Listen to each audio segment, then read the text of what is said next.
if I get close, I apologize. It's because it's with my laptop. Okay, just tell me who you are and who you're with. I'm Staff Sergeant Ashworth. I'm with the Quincy Recruiting Station. Awesome.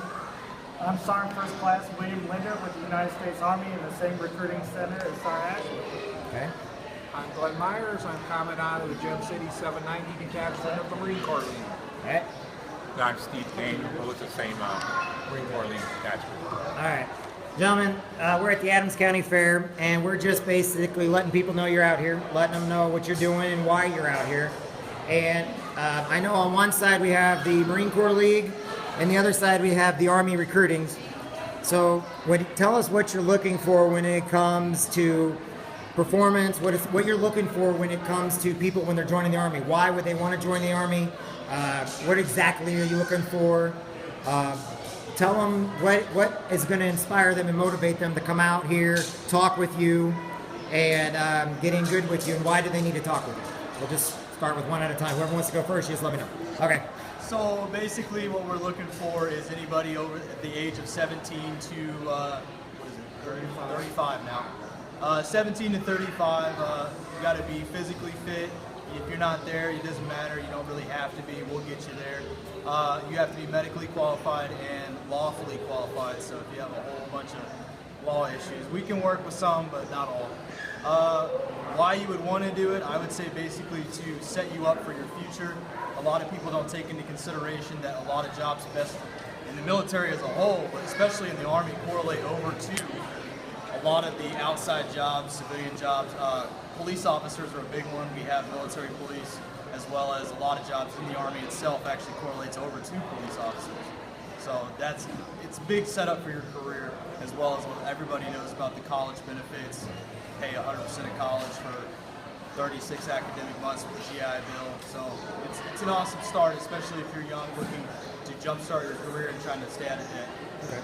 If it's okay with you, you don't have to answer any question you don't want to, but if you mind, I'm going to ask a quick question, okay?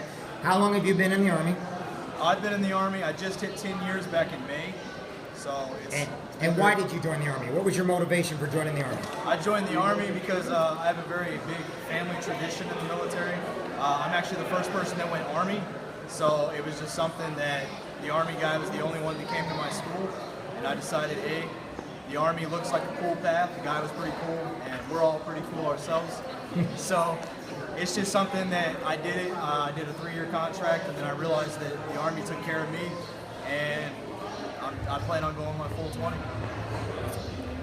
As far as you, whatever you want to add, then tell us how long you've been in, what your rank is, and Like Sergeant Ashworth said, the college option is really awesome because if you think about it, you can actually be in the Army less time than you are in college. You can sign up for 3 years and have 4 years of college 100% paid for. But outside of that, you got an opportunity to do things that you'll never get to do before.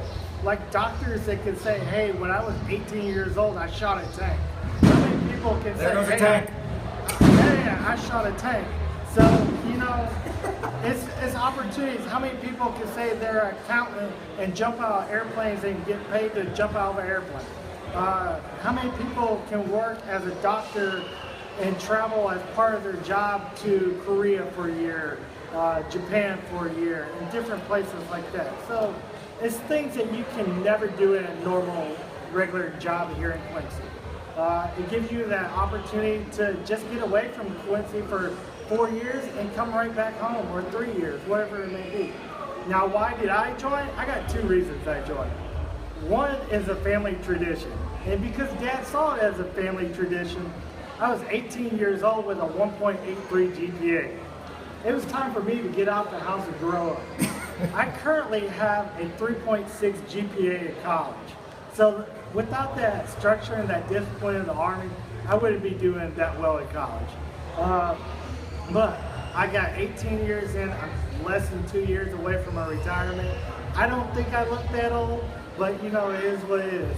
I'm happy. I've been recruiting for 11 years. It's been a great life.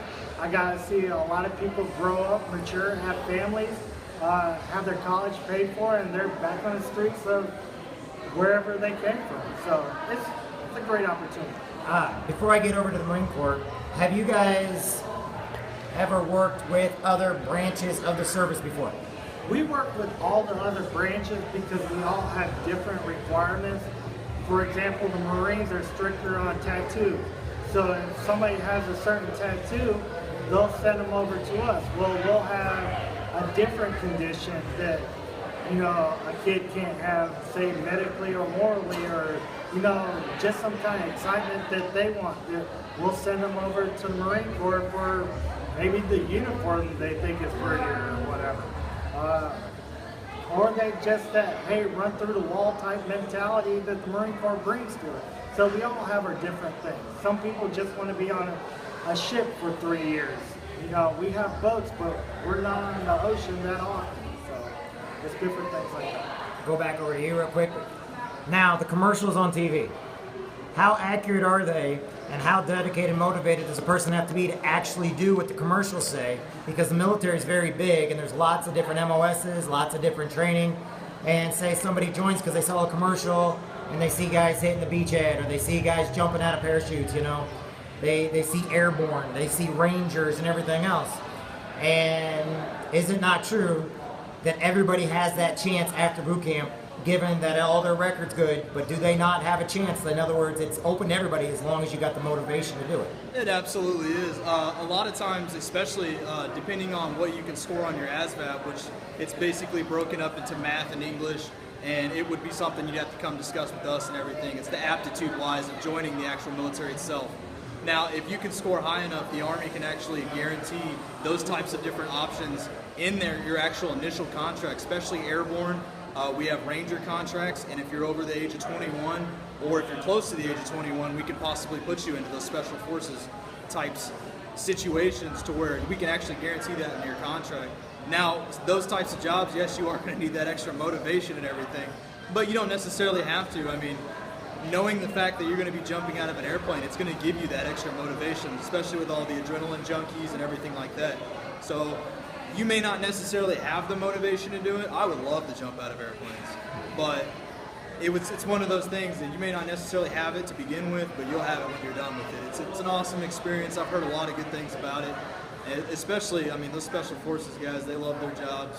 The Rangers, they love their jobs. So you get it in the end. You have that esprit de corps and everything like that to know that you're doing something greater and you're actually a bigger piece of the pie than, like me as a tanker.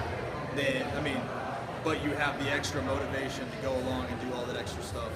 Okay, thank you. Now we're going to cut over to the Marine Corps. Now, we're going to go up with the Marine Corps League, and these are gentlemen that have already served their time, and they served honorably and without cause, meaning that they got through it, and now there's life after the active duty military, and then once they're done, we'll wrap it up, but I'm going to go with them a couple questions. This is Mr. Glenn Myers. He is the Commandant of the Marine Corps League in Quincy, Illinois, and I'll let him start.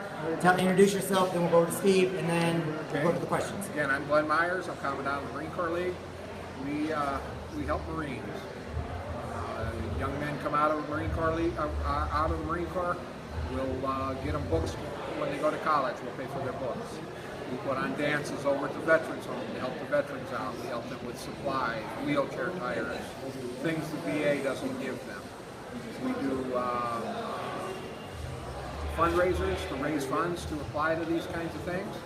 And we get a little Semper Fi in the deal, so it's a win-win. Now tell us a little about, real quick before I go to Steve, tell us a little bit about what you did. These gentlemen over here and these soldiers over here, you know, they're active right now. Yep.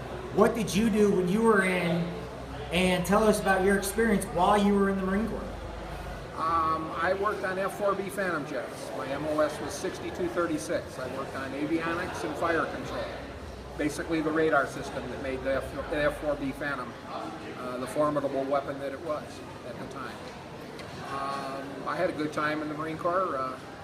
I got to join because His Honor gave me the invitation, but that's another story for another day. It was good. You know, they say that the Marine Corps is a cult, and that's true. There's a brotherhood there that doesn't end when you walk out the gate from the final time. And I'm in a position where I can give back to the community and give back to my fellow brother Marines. And I come from a time when veterans getting out of the service weren't treated nearly as well as they are today.